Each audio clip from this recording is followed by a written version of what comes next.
미국이 중국의 반도체나 뭐 핵심 기술에 관해서 제재를 하고 있고 전 세계가 동참하고 있는 상황에서 중국의 이런 계획들이 순탄하게 진행될까요? 좀 지켜보실 필요가 있는데 제가 보는 건 미국의 전략이 정말 중국을 전방위적으로 압박하고 있는지를 좀 보실 필요가 있을 것 같아요. 뭐냐면 미국도 굉장히 지금 모순적인 이 행태를 보이고 있는 건데 중국이 기술력은 가져가는 건 싫은데 이 중국이 반도체 쪽에서 미국에 의지하는 강도는 계속 강화됐으면 하는 바람인 거예요. 네.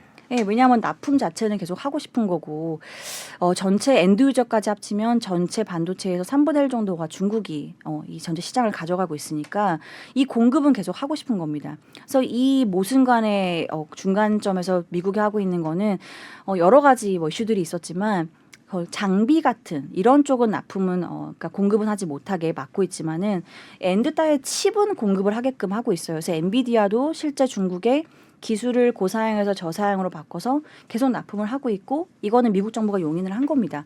왜 그럴까? 중국의 시장이 너무 크기 때문에 포기할 수 없고 반대로 모든 전방위적으로 저사양 칩까지 공급을 중단해버리면 중국이 이거는 뭐 굉장히 장기적으로 접근을 해야겠지만 어마어마한 중국이 가지고 있는 이 구매력이라는 건 결국에는 투자할 수 있는 이 저력을 가지고 계속 반도체 투자를 해서 어떻게든 국산화를 이뤄내려고 하는 이 노력을 오히려 앞당기는 이런 꼴이 될 수 있기 때문에 미국이 계속해서 납품을 하려고 하는 거고 이러한 전략상 우리나라도 사실은 완성품을 중국에 납품하는 거기 때문에 당연히 이제 조금 중장기로 가게 되면 중국에 있는 공장에 있는 장비 교체가 어려워질 수 있어서 이거는 저희가 중기적으로 바라봐야 되지만 정말 딱 올해만 바라본다고 했을 때는 이 반도체 칩 그다음에 낸드나 이런 것들을 공급하면서 데이터 센터에 필요한 부분인 거니까요. 디램이나 이런 것들은 재고를 소진할 수 있는 좋은 기회가 되지 않을까? 그리고 플러스로 동수서산 관련되어 있는 프로젝트가 제 예상보다 조금 약하다고 해도 중국 사람들이 해외여행 나가는 거는 이건 너무나 명확한 그림인 거라 해외여행에서 핵심은 결국은 스마트폰 교체 수요라고 저는 봐요. 이거는 뭐 많이 공감하시는 부분인 건데 스마트폰 교체에서는 당연히 직결되는 게 반도체 수요인 거고 이런 것들이 기존에 봤던 수요에서 추가로 동수서산 관련된 투자까지 애드가 된다고 하면 생각보다 반도체 사이클이 꽤 괜찮을 수 있는 그림이지 않을까 이렇게 좀 생각을 가지고 있습니다. 지금 중국 투자 얘기를 리오프닝과 관련된 중국 투자 얘기를 살짝 하고 있는데 그렇다면은 중국 투자 방향은 반도체 관련된 쪽이나 아니면 재생에너지 뭐 이렇게 생각을 하고 계시는 건가요? 우리나라도 그렇고 미국도 그렇고 뭐 중국 기업도 그렇고 다 마찬가지겠네요. 그거는? 그래서 저는 소비 카테고리 그다음에 중국의 이 투자를 제한적으로 하지만 옛날에는 뭐 1부터 10까지 할 수 있었다고 하면 지금은 뭐 2가지, 3가지 정도의 선택과 집중이 될 건데 여기서 뭐가 될 건지를 잘 투자 선택을 해서 우리가 알파 전략으로는 중국이 선택과 집중을 하는 투자 쪽 접근을 하고 여기가 제가 보는 재생에너지 그다음에 통신 관련되어 있는 인프라가 될 거다 이렇게 보고 있는 거고요. 소비는 상수로서 조금 시기별로 접근은 좀 나눠서 볼 필요는 있지만 소비는 큰 카테고리는 들고 가시는 전략 이렇게 2개가 좋지 않을까 이렇게 바라보고 있습니다. 그 데이터 센터 서쪽에 짓는 얘기는 나온 지가 좀 꽤 됐어요. 근데 이제 맞아요. 최근에 뭐 달라진 좀 진전된 게 있나요? 한 2, 3년 전에도 그 얘기 나왔던 것 같은데. 네, 근데 이게 일단 첫 번째로는 중국도 봉쇄를 워낙 강화하다 보니까 네, 인프라 투자를 적극적으로 하지를 못했습니다. 못했겠군요. 네, 근데 이게 원래는 5년 기획으로 나왔던 건데요. 이게 지금 2년밖에 안 남았습니다. 그러니까 2025년까지 짓겠다고 얘기를 하고 있는 거라 지금 당장 올해부터 원년이 돼서 투자가 강화될 가능성이 굉장히 높고요.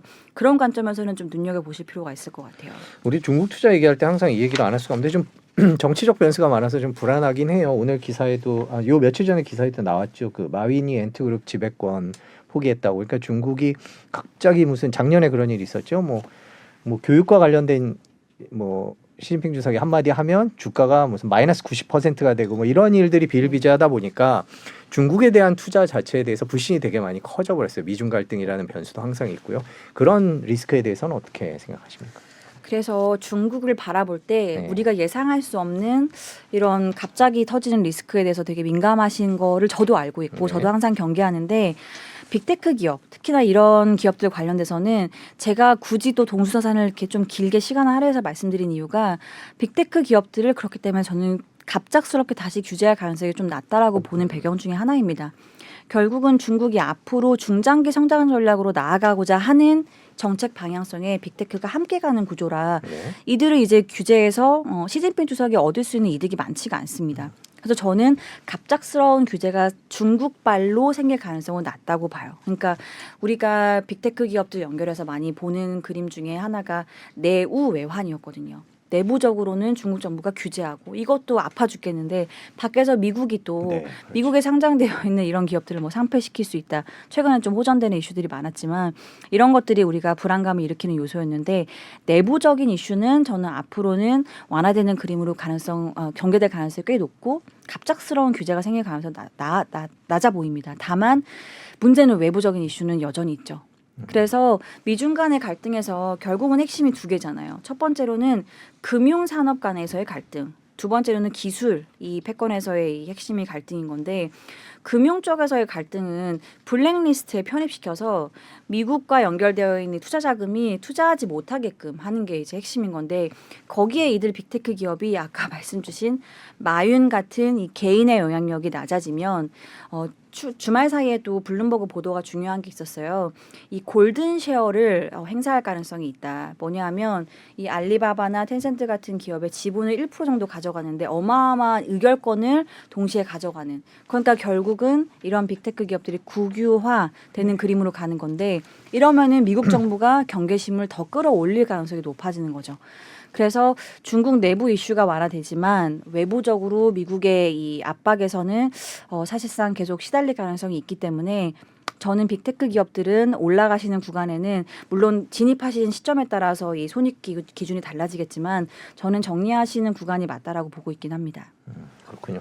확실히 정치적인 리스크가 있어 우리가 중국 정치와 외교를 빼놓고선 중국 얘기를 할 수 없는데 타이완 얘기를 여기서 해야 될 것 같아요. 뭐 타이완 상황은 지금 그때 작년에 되게 그 갈등이 막 고조됐을 때에 비해서는 뉴스가 확실히 덜 나오고 있는 분위기인데 최근 그거와 관련된 이슈가 좀 있습니까? 그래서 대만은 사실은 저 주변에서도 이 지정학적 리스크는 워낙 한번 터지면 이게 뭐 아니면 도잖아요. 네, 터지게 그렇죠. 되면 너무나 큰 파장들이 일어나는 네. 거라 이거에 대해서 어떻게 생각하시는지 질문을 많이 주셨는데 물론 계속해서 우리가 나오는 이런 이벤트들을 잘 살펴야겠지만 저는 결론적으로 이 무력 침공의 가능성은 크지 않다라고 결론을 냈습니다. 실제로 질문이 지난해 많으셔가지고 제가 대만도 직접 방문을 하고 주로 이런 파운드리 기업들도 만나고 이런 것들을 했었는데 일단 홍콩의 사례를 좀 저희가 볼 필요는 있는 것 네. 같아요. 이거는 제가 자료로도 발간을 하고 했었는데 홍콩이 국가보안법이 통과되면서 중국의 일부로 편입됐다. 이렇게 우리가 보는 시각이 지배적인데 홍콩이 왜 시위도 하고 뭐 여러 가지 반발심을 드러냈는데도 불구하고 이런 법안이 통과되면서 중국의 일부가 됐을까를 봤을 때 저는 결국 경제적으로 자립을 하지 못했기 때문에라고 보고 있긴 네. 합니다. 왜냐하면 홍콩의 중요한 역할이 두 가지가 있는데 첫 번째가 글로벌 중심지, 금융 중심지 역할을 하고 있는데 이게 싱가포르로 많이 넘어가고 있다라는 거는 대부분 아시는 내용인 거고 여기가 또 자유무역항입니다. 프리포트이기 때문에 여기는 사실 지리적으로도 좋고 거의 제조업이 없어요. 재수출 물량의 전체에서 90%입니다. 네. 그래서 이게 어디로 가냐? 70% 이상이 중국으로 갑니다. 그렇죠. 그러니까 홍콩 입장에서는 경제적으로 중국에 상당히 많이 귀속이 되어 있고 중국 없이는 스스로 그러니까 독립적으로 역할을 하기가 굉장히 어려운 거죠. 근데 이 사례가 대만에도 똑같이 적용이 되고 있습니다. 대만의 무역 데이터를 뜯어보면 굉장히 좀 흥미로운 게 대만이랑 중국이랑 굉장히 냉랭해 보이잖아요. 근데 경제적으로는 이렇게 공고히 같은 경제 거의 협력체라고 할 정도로 움직이고 있다라는 게 드러나는 게 대만의 전체 무역 흑자에서 거의 69.8% 정도가 중국에서 일어납니다. 아, 네. 네, 그리고 여기서 90 거의 8.7% 정도 대부분이 반도체입니다. 그러니까 저희가 좀 요약해서 생각을 해보면 대만은 사실상 반도체를 대부분 중국에 납품을 해서 경제를 이끌어 나가고 있다. 이렇게 우리가 정리할 수가 있는 거예요. 그러니까 사실은 대만도 지금 같은 상황이 나쁘지 않은 거죠. 정치적으로는 분리대연인데 경제적으로는 협업하는 이 관계. 그 중국도 홍콩의 사례를 우리가 대입해서 보면 굳이 어마어마한 비용을 투입해서 사실 침공을 한다는 이슈는 재정 부담도 커지는 거고 네. 더 나아가서는 지금 러시아의 상황처럼 글로벌 경제 공동체한테 배제되는 이슈인 거거든요. 이거는 사실 굉장히 큰 코스트를 지불해야 되는 건데 이거를 하면서 굳이 대만을 통일시킬 필요성이 굉장히 낮다. 저는 그 가능성을 좀 낮게 보고 있습니다. 그렇군요. 그 마침 말씀해 주시는 중간에 그 파운드리 업체 얘기 출장 얘기를 좀 해주셨는데 네. 저희가 타이완 얘기를 주로 하는 이유는 TSMC 때문이거든요. 그 TSMC 그래프를 잠깐 보고 말씀을 드리겠습니다. 그 시진핑 주석의 연임 때 그 타이완 통일 얘기가 나왔을 때 주가가 쭉 빠졌었죠. 그러다가 워렌 버핏이 샀다 그래서 또 쫙 올라가서 지금은 물론 이제 한참 고점일 때에 비해서는 많이 내려와 있습니다만 그래도 최저점보다는 제법 올라가 있는 상황이에요. 근데 말씀해 주신 대로 반도체 대부분이 중국으로 향하고 있다면 지금 미국이랑 일본에 TSMC는 공장을 짓겠다 그러면서 이제 미국과의 협력을 강조하고 있는데 TSMC는 어떻게 되는 건가요? 라는 지금 어떤 상황이지? 라는 게 약간 애매해지는 것 같아요. 그래서 지금 당장 그렇다고 해서 대만이 중국에 편입되고 뭐 이런 경제적인 관계 때문에 중국의 일부처럼 어떤 역할을 할 거다 이렇게 말씀드리는 건 아니에요. 홍콩이랑 대만은 사실 뭐 지리적으로도 뭐 굉장히 좀 다른 입지에 있는 상황인 거죠. 그래서 대만은 당장 홍콩처럼 되지는 않겠지만 그런 가능성이 점점 높아지고 있다라는 관점에서 말씀을 드린 거고 TSMC도 결국은 개별 기업이기 때문에 이들이 앞으로 수요와 공급에서 어떠한 포지션을 취할 수 있는 건지 이 글로벌 경기가 어떻게 바뀌는 건지가 중요한 건데 거기에서 저는 중국의 결국 수요가 올라갈 수 있는 부분들이 이 반도체 측면에서 사이클에서는 중요한 역할을 할 수 있을 것 같고요. 그게 저는 물론 워런 버핏이 최근에 주식을 매수한 것도 있지만 여기랑 같이 연동돼서 움직이는 그림이 좀 더 중요하지 않나라는 생각이 들고 중장기 정말 긴 관점에서는 그런 걸 좀 저는 볼 필요가 있을 것 같아요. 뭐 애리조나나 이런데 그 공장을 짓고 이런 말씀을 주셨는데 TSMC가 이게 미국 입장에서 어떤 전략을 취하는 걸까? 네. 리스크를 사실 줄이는 해지하는 방법은 여러 가지가 있죠.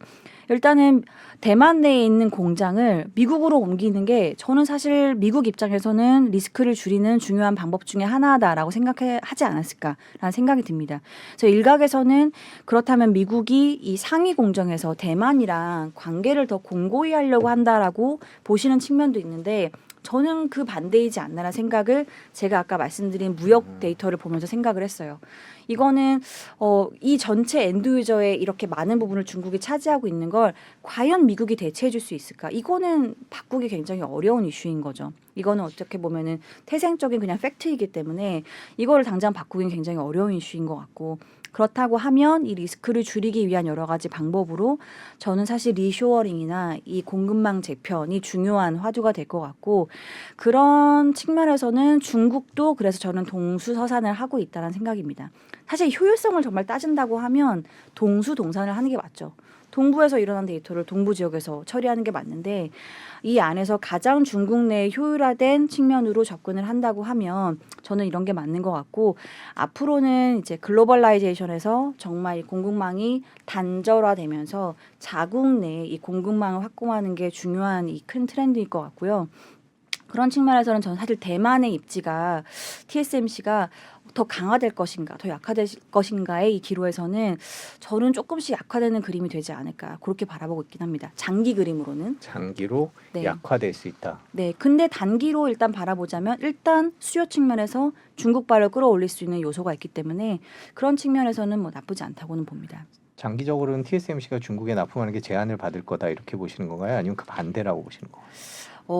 일단 상위 공정에서의 역할이 저는 과연 미국이 더 입지를 공고히 할 것인가 대만과 저는 우리나라 물론 기술력이 아직 TSMC에서 그 상위 공정에선 따라가지 못하지만 조금 더 입지를 다지면서 우리나라도 미국에 대대적으로 뭐 공장을 짓겠다 네. 이런 얘기들을 좀 하고 있는데 네네. 그런 게 더 강화된다고 하면 저는 좀 우리나라의 반도체 입지가 더 강화되지 않을까 그렇게 생각을 좀 하고 있습니다.